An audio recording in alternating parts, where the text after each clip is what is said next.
The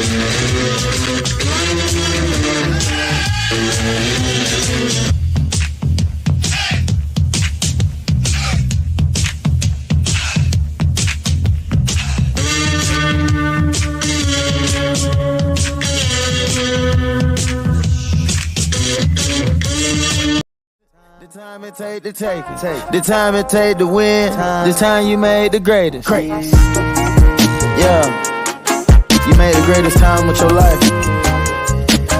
Right now is greatness. You picked the perfect time in the world. Is right now. That time is greatness. I don't care how long it take. I don't care what storm you've been through. It's greatness. It's how legends is born. Greatness. I couldn't do it without the greatest group in the world. Greatness. I couldn't do it without the greatest nephew in the world. Greatness. I'm Mac, CEO of National Streaming Sports Network and the host of the Mac and Jack Sports Show. And you're watching Our Lady of Sports, Sonia Pearson, host of Prim and Proper Sports. Thanks for watching. Hi, guys, and happy 6/12/24. I have a very special introduction tonight to you guys out there in Prim and Proper Land. I'm your host, Sonia Pearson. This is Lawson, and today is his 6th birthday, my first son. So everybody out there, just wish him a happy birthday. In fact, I'm going to let you see him really well. I'm going to take this virtual background off so that I can make sure he's very visible. So he is the big 6 today. So I'm dedicating tonight's show, 6/12/24 of Prim and Proper Sports, episode to Lawson Snickers, the big 6. And welcome, everybody, one and all. Thank you so much for joining me once again on this amazing podcast. I hope everyone has had an amazing Wednesday. You guys, we are moving on through this month. Sunday is Father's Day, so happy Father's Day to all the dads, uncles, brothers, and mentors out there in all the viewing land. Now, tonight, I have another blessing, you guys. I have the absolute pleasure of bringing on another co-host, a podcast guru himself of the Detroit Lions, the Detroit, you guys. Let's get it. Don't get it twisted. I hang with felines, Panthers, and Lions. Gonna bring on the one and only Nate Castro of 313 Den. What's going on, Nate? How you doing in the D12? I'm doing good. How you doing today? I'm doing good. Thank you so much for joining me. Introduce yourself to the audience that's coming on. Hello, everyone on YouTube, Prim and Proper Sports, and the Roku channel, Northeast Streaming Sports. Shout out to Linda and Mac out there, and the Huddle Sports Network on Fire TV. Nate, tell us all about yourself now. I've already said you're the host of 313 Den. Yes, I am the host and founder of the 313 Den. Man, we want to get out there and be the best Lions podcast that's out there. And, you know, we started beginning of this year, so we're excited. You know, I've always wanted to do my own podcast. It's been a dream of mine, and I have a great co-host in Jeremy Myrick that we do it together, and we both love our Lions, and we're excited for the new season. But we're true fans. We're not the fans that just jumped on the bandwagon because the Lions started winning. We've been there through the thick and thin. We've been through 0-16. We've been through the craps of Matt Patricia and so on. And we roll with our team. And there's no sorry, I'm trying to lost my thought there. There's no secret that when you have a strong foundation that you're building and you have a strong ownership, you have a strong GM, you bring in a coach that can motivate anybody to play for him, you're going to win and you're going to have success. And that's what the Lions are now doing. They're doing it the right way and they're building the right way. And we're not going anywhere. We're only going to get better. And honestly, Super Bowl or bust this year. All right. Well, you know, I know Dan Campbell talked about extremely how difficult it is to get back to the Super Bowl. But you guys, you know, you all kept your nucleus intact. And so, I'm just, Lawson and I have the same question. He has the same question. He's wondering, he wants to hang with the lions as well, felines to feline. So what would you tell someone that is like, okay, we know we saw you. There was no doubt that the lions were roaring. I mean, I became a believer. I was literally like, oh my gosh, Dan Campbell and the Campbellites are up here. I like that. Campbellites. I like that. I'm going to use that. I like that. Gave him a whole thing. And hello to Yoli, Green Bay Packer fan, one of your arch rivals up in the NFC North. And she's saying hello to both of us. Hello, Yoli. I'm sorry you're a Packer fan, but hello. And Lawson says hi to you too, Yoli. Thank you. So what would you say? The NFC North is going to be extremely competitive. I had Ken Dobie on last night. He is the Bears fan. And so he was giving me his, interpretation of how he thought the NFC North was going to fare out for the Bears. Some people call them the Care Bears, like Yoli did. But what would you say to the naysayers who are like, well, wait a minute, Nate, y'all look good. And you guys clearly were competitive, but the NFC North, the entire North right now is definitely capable of being competitive this season. What would your thoughts be or response? Well, first off, this division is probably going to be one of the most competitive in the NFL in general. You have young talent at all levels with each of the teams. Lions did win the North last year, and they well deserved to win the North, and I see them doing it again. And I'll tell you why, is because if you look at the lay of the land of all these teams, yes, they all got better. We're not denying that. However, two of these teams have rookie quarterbacks. And you know all about rookie quarterbacks. Yep. Bryce Young was the number one pick last year for y'all. And it was tough. Let's be honest. It was not everybody can't beat CJ Stroud. It's an acclamation from college. Yeah, but even I tell people about CJ Stroud, as good as CJ Stroud was, he only won around 10 games. And it was, they had an extra game they played. So it's not like he blew the world on fire. You know what I'm saying? Is he going to be a good quarterback? Yeah, probably. But I think Bryce Young could be good too. But the thing is that rookie quarterbacks struggle. It's just a common thing because you come from college.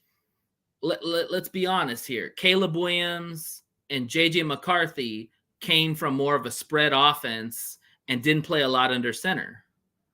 Or in JJ's case, he didn't really throw the ball a lot. Caleb threw the ball a lot, but didn't play under center.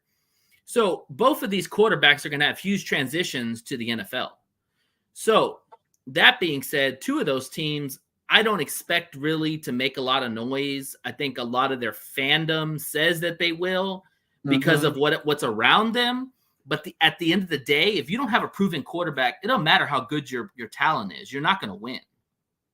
So what do you think about Caleb Williams? Are you saying that he's probably, do you think, so there's been a tantrum amongst fans, Bears fans, as well as, the NFL as a whole, that Caleb Williams, like that the Bears look better than they have since 85 across the board. Would you agree with that? Or would you think that it's overhyped because, that's their fan base? Look, I'm not going to lie. The Bears are probably one of the most talented teams in our division. There's no doubt about that. They increased their receiving core by getting Keenan Allen, who's a dog. He killed us in last year against when we played him. Yeah.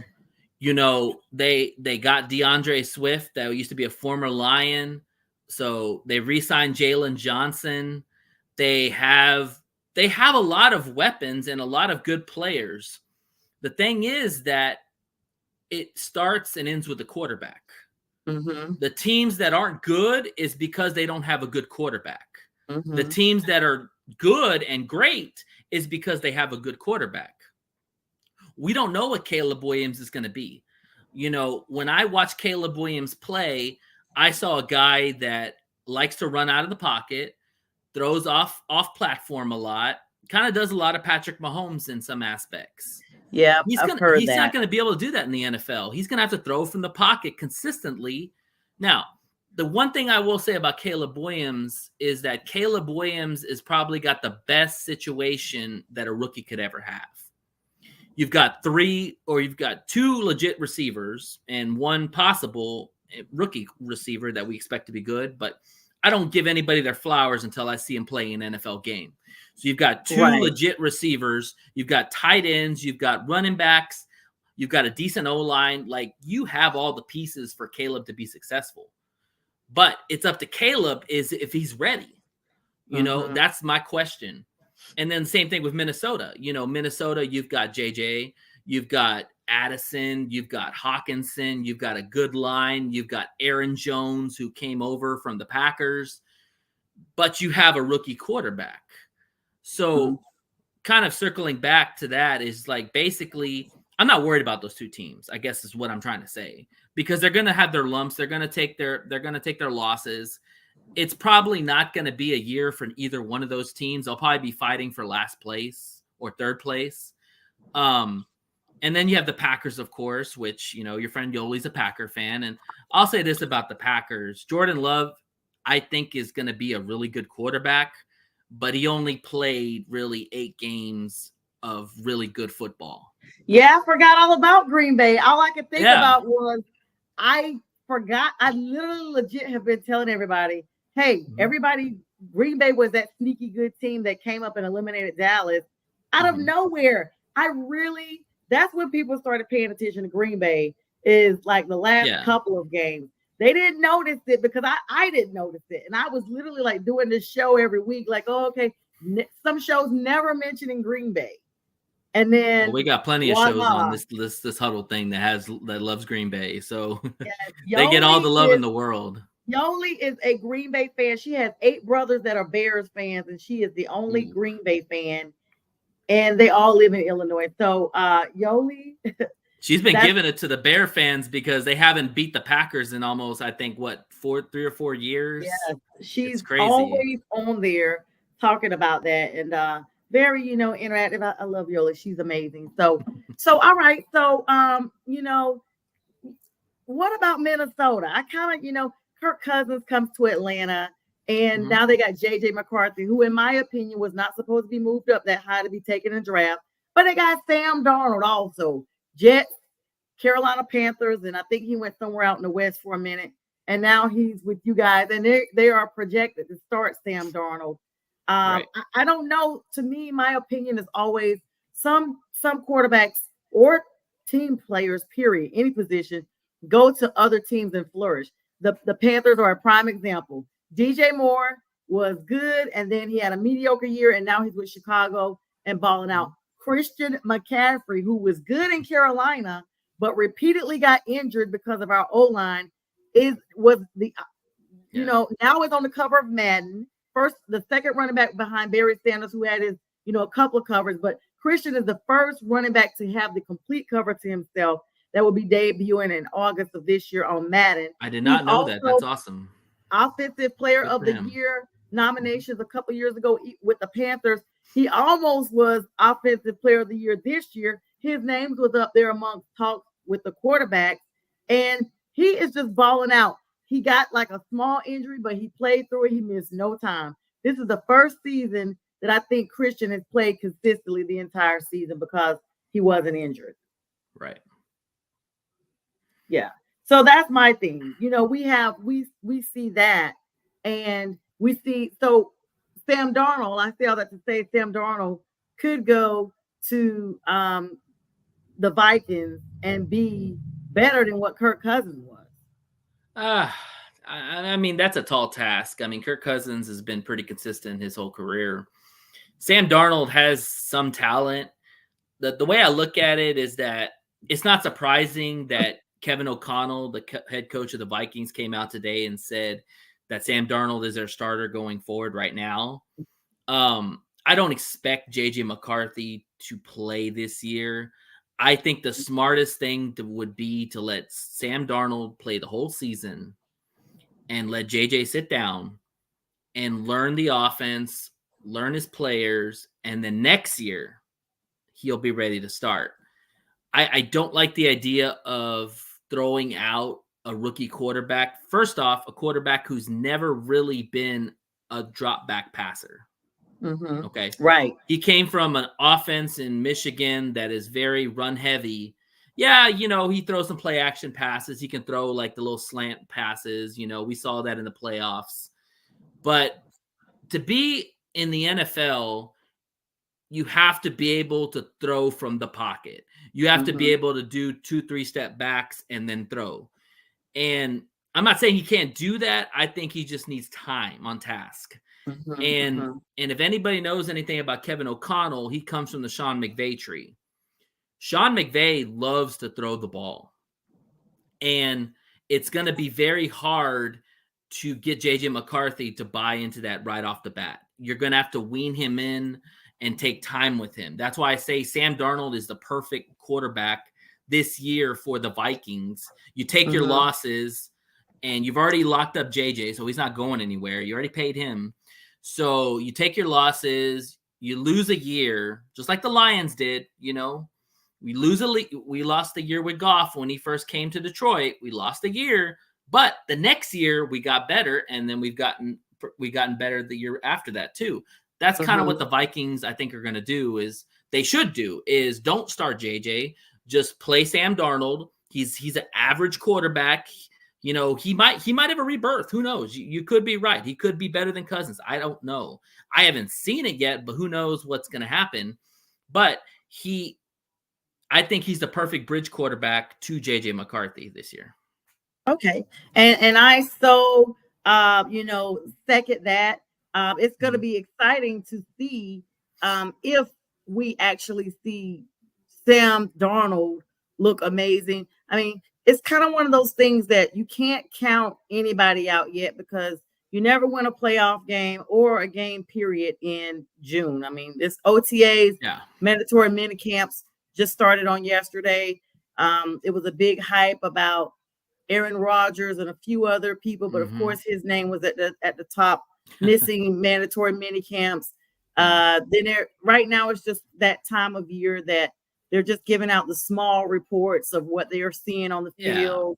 Not too much, of much anything. It's just basically the fact that this is one of those times that we are kind of in the in-between. Even Tom Brady came out today, and he's been very vocal the last few months, maybe even a year, of his perspective of the game of NFL. And he even said today to the NFL reporter, Charles Robinson, who is a reporter with Yahoo Sports, he basically told him that quarterbacking has gone backwards in the NFL. I mean, he's been vocal about talking about how, quarterbacks are the plays and what have you. I mean, some of this stuff is kind of like, okay, we've already seen this, Tom. And I guess since he's out of the league, he's just supposedly bringing awareness. I mean, I don't know. Well, what are your thoughts on that?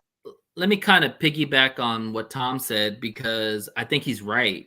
If you look at last year, there was more success with backup quarterbacks than there's ever been in the NFL. Like, I think almost at one point, half the league was almost playing backup quarterbacks. Yes, 64 snaps last year were taken by rookie quarterbacks. And or rookies or just journeymen or whatever. Yes. I mean, we're just talking straight backup quarterbacks. And the starters, either were hurt, weren't getting it done, whatever it was. And these guys just took the mantle and went with it. One of them, Baker Mayfield, just cashed in, got a brand new deal with the Buccaneers, which he deserved.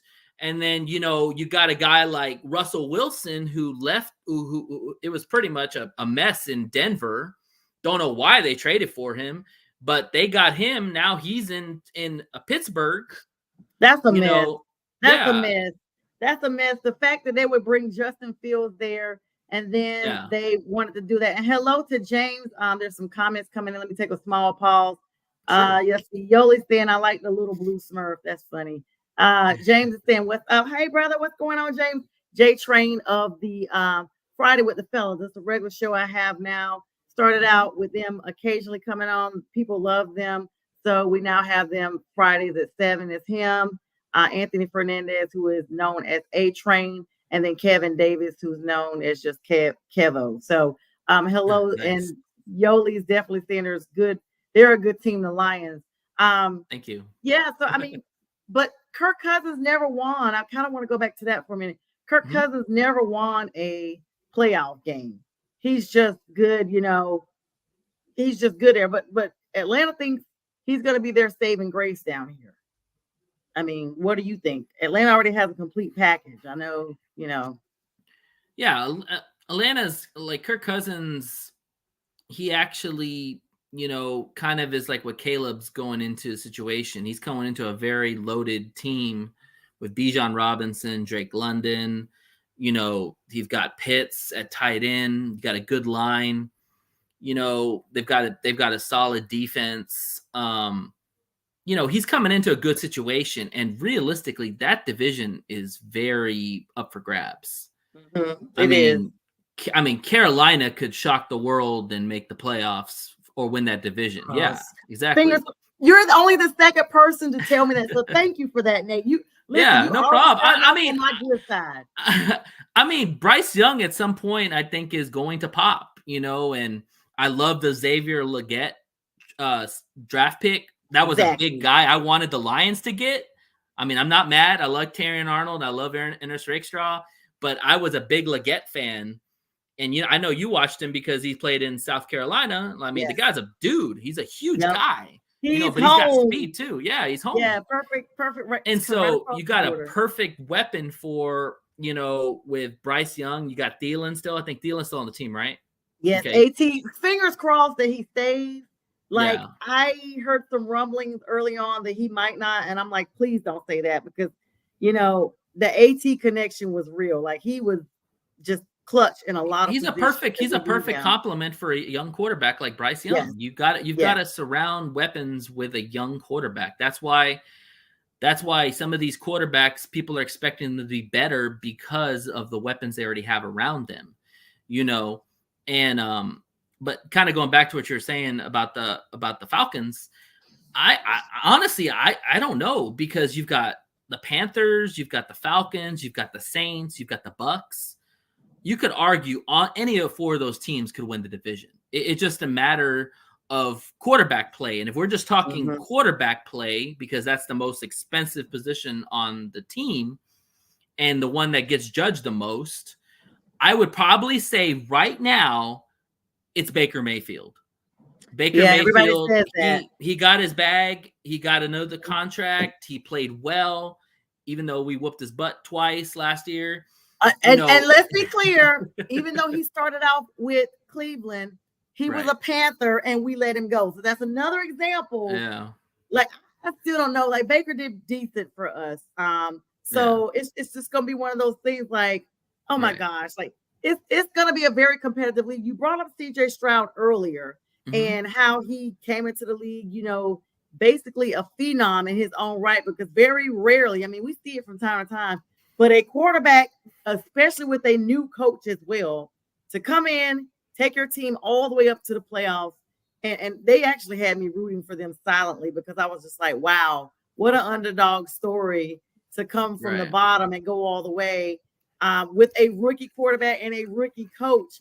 The AFC South is going to be super competitive coming up. Good. I guess you already got it. I was getting a little dark there. Sorry. I literally had sent you a message, but I don't think you saw it. So I was like, when we I didn't see it. No, I didn't. Maybe you'll see it. So awesome. So thank you. There's for that. light now. We're good. Yes, because our audience would have been, what happened to her guest? But I'm glad you're here. So thank you. You did ask me before the show. That's poor parenting on myself, because I forgot it's getting dark. So yeah, but what would you actually say to that? Oh, yeah. So Yoli, he does have his own show. Tell some people are just coming in, Nate. So let them know how to find you. So you can go to our Facebook page, the 313 Den. Search that and follow our page. We always add content every day. We try to scrounge up any kind of Lions news right now, because right now we're in the dog days of summer. But we try to add little contents. We put our podcast up there. Our podcast is the 313 Den. It airs 6 to 7 on Saturdays on the Huddle Stream Network. please check us out. It's Central Time. Yeah, we talk Lions. Like I said, right now we're doing a fandom kind of like the next 6 weeks, since we're not really going to be having a lot of Lions stuff going on. We're bringing on fans. And so if you're a Lions fan or, or even an NFL fan, I mean, we'll chop it up with you and we'll talk your team. But yeah, we're kind of giving to the fans like this opportunity, giving a platform for a show. It's like, hey, come on our show, talk to us, and so, yeah, if you're interested, please message us on the Facebook page and we'll get you on. And I love that because you guys are a new show. But yeah. I remember when I tell you guys, because you and I were talking before we started live, I've been doing this since 2016. I didn't realize it was that long until, YouTube shows you when you created your page. And I'm looking at some of those old videos, like Cam Newton and Luke Kuechly, and all of them were still on my team when I started my podcast. I still have podcasts on the original one because it started out with me just doing a Panthers podcast, kind of for the fact that I had the Pantherettes, fan club. And then I was just like, well, I have an interest in all sports. So then I found myself talking about other teams like, we got beat by them today, or we beat them. And then I was like, okay, you know what? It just became a whole thing. And then Mac and Linda, the great producers at Northeast Streaming Sports, reached out to me last fall, and the rest is history. It literally took off from that point. I can't thank them enough. I love them. They are amazing people up in the Northeast. And they have the Sunday morning big sports show, the Sunday morning big football show. Mac and Jack have their show. A lot of NFL guests in and out. Jim Jeffcoat, Byron Williams. We have Pags, the Philly sports guy. A lot of well-known people in the sports industry. And so, now that I have the blessing of being on the Huddle Sports Network, because, I was linked up with you guys a couple of months ago, it's my obligation and my joy to also expose other people to, the Midwest, the teams, the North, the North, as they say. And so it's been extremely exciting being on the Tundra Network with them. And now I'm looking forward to my appearance with you on 313 Den because absolutely. I told you I was definitely pulling for the Lions. Us felines got to stick together. And you guys actually made me have hope in football again when it was. Well, I'm glad because I think it reinvigorated a lot of people just in general that love the NFL because, if you see a guy like Dan Campbell, he's such a passionate dude. And one thing I love about Dan Campbell is that he's 100% real. Like he's very authentic. He doesn't really believe in coach speak. He tries to, because I'm sure his people have said, hey, coach, we might just need to just tell them what they want to hear, but he don't care. Like he's real as it comes. And I was listening to some of the pressers from our assistant coaches because they were kind of interviewing them. And the one guy that never met this guy before, I'm going to give you a little quick story. So because they asked him, how did you know Dan Campbell? And he's like, I didn't know him. He's like, I went to one of his OTAs and he didn't know who I was. I guess he maybe just popped in for whatever reasons or was invited. And he's like, Dan Campbell singled me out and talked to me for like 20 minutes or 30 minutes aside when I was there. Didn't even know who I was. Just talked to me for 30 minutes. And then he's like, when he came in to interview for the position of he's a safeties coach, come in for the safeties coach interview. He's like, we talked for 4 hours. And in those 4 hours, it was nothing about football. It was about life. It was about family. Wow. It was about perspective and all that. And I say that because the thing with Dan Campbell is Dan Campbell gets to know who you are as a person. He already knows the football acumens because he's not an idiot. He watches tape. He knows a lot of people in many places. So he gets a lot of background on you already. He wants to know who you are as a person and how your attitude and your personality fits with his players and fits with them, the coaches, and the culture. And that's what I love about him is that he is 100% genuine. He's definitely a guy. I say this all the time. He's definitely a guy that you go to a bar and you just want to buy a beer for because he's just that chill. Like, he is so cool. Yeah, exactly. Like, yeah. You know, and shout out to Sean Payton, because Sean Payton brought him on as an assistant, and, you know, brought in Dennis Allen too. So Sean Payton's kind of the one where Campbell comes from the tree, but Campbell's already created his own tree. And I just love the guy. I mean, you want to run through a wall with that guy. You literally, definitely. You know, these trees run deep. You know, some of them college connected, some of them, you know, just across the board NFL connected, as we see.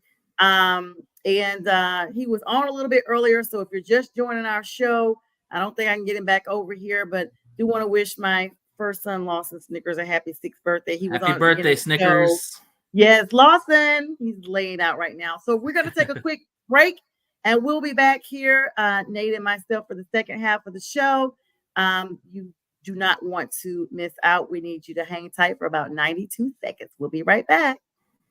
This is a Huddle Sports Network broadcast. You can find us on Roku TV, Amazon Fire TV, Facebook, and of course YouTube. Get all your NFL news here first.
All right, so here's Lawson for you guys.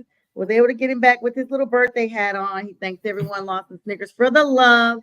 And Nate, we thank you for hanging out with us. We're kicking off the second half of the show here. Yeah, thank you for having me. I'm loving it. Yes, shout out to the Huddle Sports Network. And let me tell you one thing about me. People never come on once. Your family, once you come on that one time, it's like a, you know, gentle, friendly reminder. I'll be reaching out like, hey, what's your schedule looking like? Ready for you to come back. I always love talking football, especially now that basketball is kind of coming to an end. There's going to be a lot of free time in the evening, so yeah, I'd love to come back on. You're doing a hell of a job. Like, thank you so much. I really appreciate that. I feel ESPN might be calling you at some point. You know, my sister has a joke about that. She's had it for a little bit. She's like, she was literally sharing my lives and putting hashtag Road to ESPN. So shout out to my sister, Anissa Jones, in North Carolina tonight. I really appreciate it. I received that. I kind of have an interest in being like a legal sports analyst as well, because I have a law background. So yeah. And James J. Train said Lawson is such a good sport wearing his birthday hat. He is, J. Train. Listen, I can't keep it on him the whole time. I've already taken it back off of him so he can relax.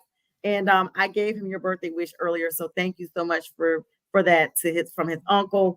Yeah, Nate. So we started kind of talking about a little bit, you know, like you said, basketball is wrapping up. Just your opinion without going too far, because I don't think on you guys' show you talk too much NBA. But we actually tried to do an NBA show, but it kind of we started doing the huddle thing, and we're very grateful for the opportunity. But yeah, we want to go back and do it at some point. It's just that right now we're putting all our focus on making the 313 the best out. Yes, but you still know, that, you know, some people are like, oh, I don't watch basketball at all. You know, like the Mavs. I'm a savant. I watch everything. So what you got? So my question was, I personally think that the Celtics are going to get it done in 5 games. What are your thoughts on this? Like, they're playing the next game. It might be tonight or tomorrow. They're playing tonight. Yeah, they're playing. Yeah, it's 50-51 right now in Dallas. Thanks for that shout out. So the Mavs are trying to hang in there, because right now they're down 2 games, and there's no team since 2018 that has come back from a 2-0 deficit. It's literally only 5 teams in NBA history that's come back from a 2-0 deficit to come back and win the playoffs. And if the Celtics win tonight, I don't think there's any team that's come back from the 3-0. I think that's a 0 right there. It's pretty much done. So they blew them out really bad the first game. Yeah. What are your thoughts on what may transpire? Do you think the Mavs get it done tonight? I think, honestly, I don't know if it's going to be a sweep if Boston wins tonight. I think Dallas has some kind of idea or hope that they can win at least one game. Mm-hmm. But the reality is that Boston's kind of like the 49ers of the NFC. They're more a veteran. They're more of a veteran type of team, but they have dudes everywhere. Yeah. That's what Boston is. They have dudes everywhere. They have vets. They have Tatum. They have Brown. They have Holiday. Porzingis though. Porzingis is out, yes, but they have Horford. I mean, they have a legit starting 5, even without Porzingis. And the problem with Dallas is Dallas has got Kyrie and Luka. Yep. That's it. You know, and Kyrie is not the Kyrie he was a few years ago. He's only like Robin to Batman, in my opinion. Right. And so it's an unfair series because I think people watch Boston and how talented they are. It's not surprising what they're doing. And the fact is that it's only a 1-point lead at halftime on the road. That's not good for Dallas. Because when you come home, you're expected to really blow them out or get that energy going. And the fact that Boston is only 1 point behind you at halftime, that's scary. You know, like Boston might not be playing their best and they're still right there. So and resting. Because they got a whole lot of weapons. Exactly. Yeah. They have a whole lot of weapons. I mean, and let's just be clear, Boston really bounced back after that whole coaching debacle a couple of seasons ago. And so to see them come back, I'm not a Boston fan, but they already coast. I am a Jason Tatum fan because he's a Duke alum and I'm a big Duke fan. It's just going to be interesting to see. But like James said, if Boston wins tonight, you may as well open the broom closet up and pull out the mop bucket and the broom. I don't think Dallas is going to get swept, but yeah, Kyrie is going off tonight, which is expected. I mean, 5 games. 5 would mean they may win 1, and then that's going to be it. Because think about it. I think they win 1. Yeah. Yeah, and then that's going to be it. So to me, one and done is almost a sweep. It's just delay and inevitable. It's not the sweep. Yeah, exactly. Well, all right. So let's get your opinion. You know, moving on away from NBA. Good luck to those guys. And James does say that Porzingis is out and Boston is still finding a way. Exactly. Yeah, they're just deep and talented. That's what happens when you have one player go down. Somebody else steps up and gets the job done. That's just how Boston is. Yeah. Speaking of getting the job done, there's no dollar amount that's publicized yet. If anyone knows, James, you're watching, you can feel free to look this up for me and drop it in the chat. 51-year-old Mike Tomlin, whose career was up and down. No one knew where he was going to be. 173 to 100 to 2 ties in his 17th season as head coach with the Pittsburgh Steelers, has now found himself in the last year of his contract with a 3-year extension. He was mostly successful during Ben Roethlisberger's time there, but of course, the Steelers are looking to be more back to the old school Steelers. We're having both Russell Wilson and Justin Fields there.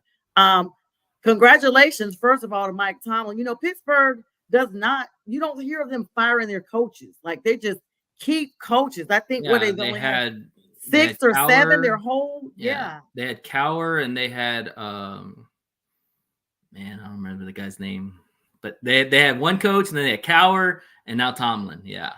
Yeah, it's unreal because no matter what they look like, it's just like they're not gonna, and this is my thing. They always say that they are still winning. And my thing was always like, well, are they really winning? Because they were just in a wild card. But I guess that's a win if you think about it. I mean, he hasn't had a losing season in his tenure, which is insane to think about. Now, are they on the cusp of getting to a Super Bowl? Probably not. But they have been competitive, and I feel like he gets the most out of his players. You know, I love Tomlin. I have nothing but the respect for him because, you know, in this world, minorities, it's hard to be a head coach for even a couple of years. Like, you know, it's such a short thing that they give you, as far as if you don't get it done, you're gone. Yeah. You know, look at the Panthers. David Tepper gives you 18 months. Yeah, exactly.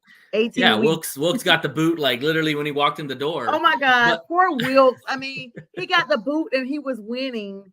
And then he went to the 49ers, go to the Super Bowl, and was not the reason why they lost, and got the boot again. Poor Steve Wilkes. It's a cutthroat world out there, especially in coaching. But for a guy that was a defensive backs coach to get a shot at such a prestige franchise, and one that believes in truly giving everybody and anybody an opportunity, the Roonies, which are the platform for, you know, diversity, which I love. He's lasted 17 years. That's insane. Like you're talking greatness in that aspect for him to be there that long and that storied franchise. And like I said, he's never had a losing season. You know, and you're not going to win a Super Bowl every year. Like, fans have to understand that. But Mike Tomlin's gotten rings. He's got rings to show. Yeah. He's got some jewelry, as they say. And James said it right. He says the success is indicative of the storied Steelers history as a great organization. They're loyal to their staff, respect. And to that end, while we were chatting, Pittsburgh has had 16 coaches in their history, with the first being Forrest Dudes in 1933 for Forrest Dowd, my apologies. And all the way up to the last few coaches, the era that we would remember, would basically start, I guess, Chuck Noll, 1991. Yes. Are you kidding? And then Cowher. That's like 30 and then Cowher years. came on. Yeah. And then That's Cowher. crazy. And then Tomlin. Yeah. Yes, but to know that they are literally coaching that long, like from basically 22 years as a coach, Chuck Noll, and then Bill Cowher, like 1992 to 2006. Like that's from my high school all the way through my college. And then, of course, Chuck Noll was before I was even born, all the way up to the point I was a junior in high school. Crazy. And then Mike Tomlin's been there since 2007, winning the Motorola NFL Coach of the Year in 2008. Now, I mean, kudos to him. I mean, do you think there's really going to be a debacle with the quarterback position up there? Because, you know, I honestly was shocked, Nate, when I saw them bring Justin Fields there after they had gotten Russell Wilson. I mean, I know they got Russell for pennies because Denver's still paying them, but I guess it's kind of like a really good investment move, because in case, you know, and then you meet the minority quota, because you got 2 minority quarterbacks. What teams can say that? And you got a minority coach. It's a trifecta. So, but then they're talking about having Justin Fields run snaps and stuff, like not even quarterbacking him. I don't get that. Yeah. I mean, if there's been one knock on Mike Tomlin, is probably he's outside of Ben Roethlisberger, he hasn't been the best at developing quarterbacks. I mean, Ben Roethlisberger fell into his lap. Like, the guy is a Hall of Famer, you know, won you championships, was steady Eddie the whole time. Now this is kind of like, okay, now Tomlin's really going to have to be creative on what he wants to do at quarterback, because like we talked about before, here's the thing. You either have a good quarterback, you have an okay quarterback, or you have no quarterback. I would say that right now the Pittsburgh Steelers have probably okay quarterbacks. Russell Wilson is long in the tooth. I'm afraid that his career is probably coming to an end very soon. Yep, he's had his best days. Yeah, and it's also it's not only has his play regressed so much, it's his mouth has gotten him in trouble. Mm-hmm. You know, maybe it's Ciara, maybe it's him, maybe it's just comments they make. You can't do that in the NFL because other teams don't want to pick you. You know, we talk about Kaepernick. You know, Kaepernick fortunately said things, and the NFL blacklisted him. Let's just be real. Yeah, he's been, you know, the knee thing, all of that. I mean, yeah, I understand it and I respect it, but the thing is that you have to know who your audience is. Yep. You know, and if you want to play again in the NFL, you have to play by their rules. It's unfortunate. I mean, that's true. We all say that we can't go to our regular 9 to 5. No. And state a clause. Like, I get it. I'm glad for it. I know what they were doing, but there were so many mixed reactions to that. There were so many unclear reactions to that. People that didn't know, and then it just, this is my thing, Nate. I go and watch sports for an excursion, mental excursion from stress.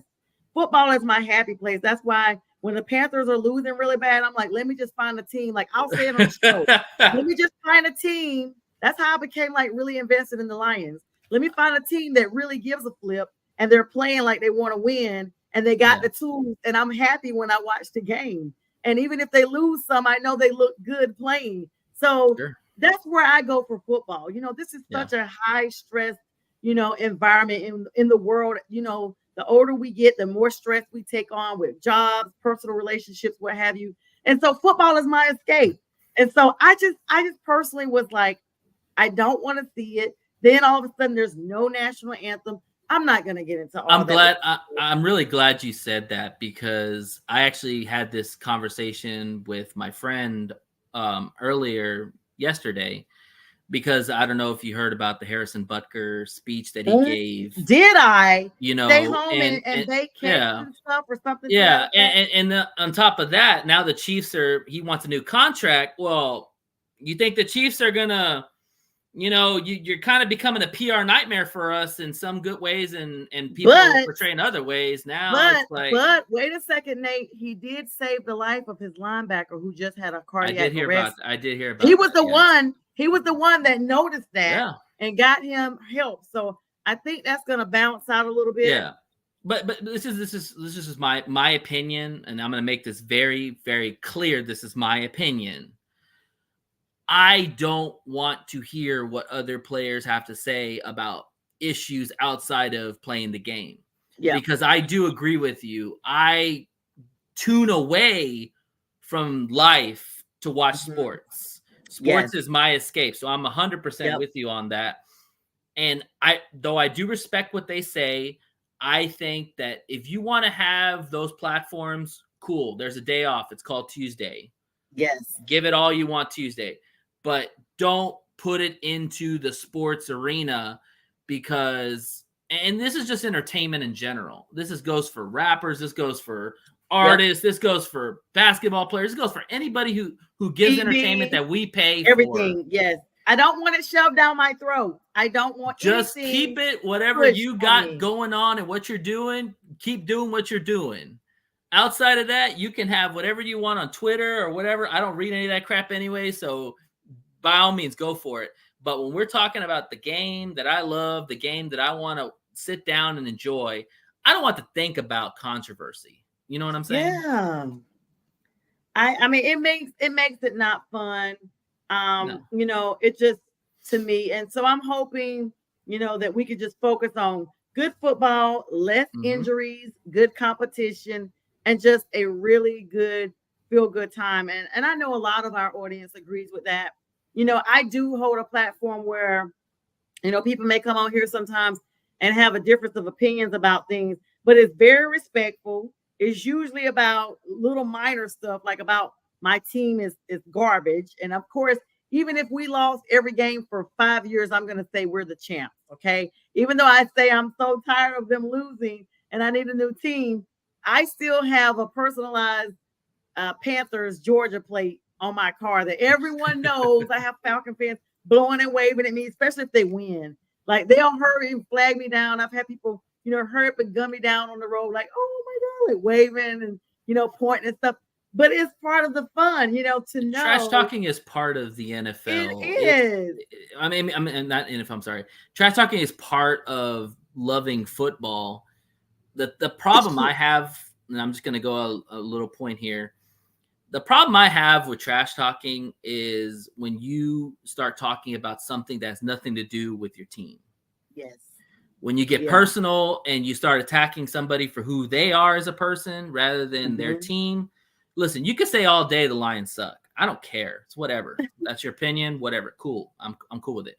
But when you start attacking me as a person or the way I think, that's where I have the problem. And I think people need to really check themselves in that aspect and realize that, hey, we're all here to have fun. We're all here to razz on your team if they suck, whatever it is. I mean, we were 0-16 at some point. You don't think I heard it from people? It happened. Oh, yeah. But it's when you get personal and start getting into other areas that you don't want to get into or step away from. That's where that needs to stop.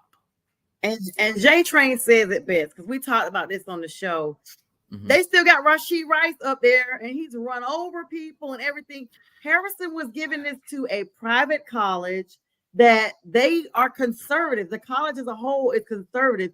And the only reason why it's such a big PR nightmare, so to speak, is because we live in a social media era. Everybody's recording everything. Everybody's tweeting, retweeting, posting, TikToking, everything. So you can't have anything just in the confines of where you are anymore.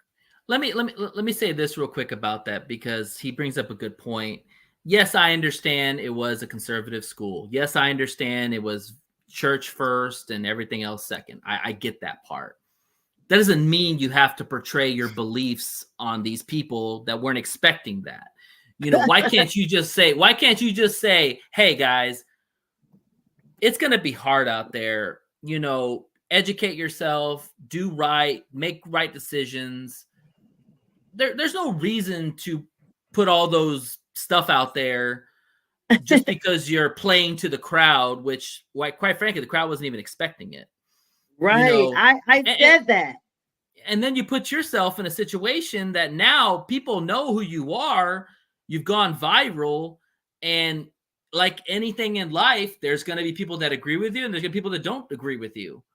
Yeah. And again, you've got to know your audience. Like, people, right or left, people buy football tickets.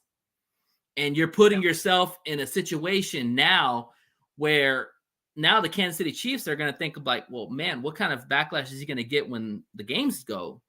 If you start sucking, how bad is it going to get for him? You know what I'm saying? Like, you just painted more of a target on your back. And right. So even though that was bad, this is my opinion, because I'm pretty conservative. At least I grew up conservative. Sure. I've gotten more liberal as I've gotten older, but my core values remain the same. Sure. And I personally feel like, okay, you can say that, but there's a way to bridge it with everything else. I believe that women should be as progressive as they want to and can still be great moms and great wives and all this good stuff, and still be educated and still be a doctor or a neurosurgeon or a lawyer or whatever. Sure. I still believe that. And I think he just did not know how to strike a balance. When you combine that with Rashee Rice, who could have catastrophically injured people or taken their lives, you're talking about two separate things. And this is my thing. If Rashee Rice is still on that field after all of that, and someone said he assaulted them in a nightclub and they decided not to press charges. I heard about that too, yeah. Then you may as well just say, okay, Harrison was running his mouth. He had diarrhea of the mouth. He didn't know when to say what he had to say. He didn't watch his audience. And so he made a blooper for all intents and purposes. That is way better what he said, even though people are going to be all in an uproar. I'm just the type of female that I always look at the bigger picture. I'm just not always like, oh, women's rights. I look at what literally is right. So a lot of people that know me, they're like, girl, you think like a guy. And maybe it's because I was a tomboy. I literally legit think like a man on a lot of stuff. And I'm just like, no, it's just what's right. And whereas he should not have said that, he should have merged it. In my mind, I'm like, it's way worse that Rashid Rice is beating up on people and running them over on the road than, some verbal words. It just shows you that we don't hold these athletes more accountable. And that's my problem with the NFL is it's so herky-jerky. You suspend one player 6 games for gambling on a football game, not even NFL, and somebody who beats up his wife gets 3 games. Oh my! Why is Von Miller still in the league? Are you freaking kidding me? They had a video and everything. Yeah, I'm floored. I'm floored about that. It's just the incompetency, and it's the lack of structure in the NFL. The NFL is all about making money. Everything is all geared towards making money. However they make it, they're gonna do it. They're gonna put gambling in. Great. You're gonna put every commercial out there about betting, but yeah, you're gonna punish your players for doing, for doing something like that. It's not even NFL. Like it's not. It's hypocrisy. It's hypocrisy.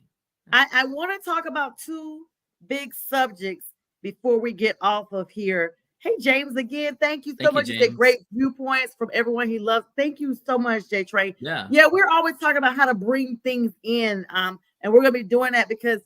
Not trying to get too far on it for now because I got to talk about 2 other things. But even in statistics with different sports, now they're going back finding artifacts from, Negro leagues of baseball and what have you and other sports. And then you're like, well, wait a minute. Is this person really the number one or is this person? And I think you have to look at it from a perspective of where was the team during that time? Chicago does not have just one world championship. But most younger Bears fans or people that are not Bears fans at all only know that they had that 85 Super Bowl. When you go to Soldier Field, they have multiple world champions. The Lions too. Earned before the Super Bowl. And that's what I was getting ready to get at. You guys, before the Super Bowl, which just came out in the 60s, you were world champs. So to say they never won a champ, that is not correct. It's because we live in a world. It's because we live in a world of names. Like just like you buy brands, you recognize names. If it's not the Super Bowl, it's not irrelevant.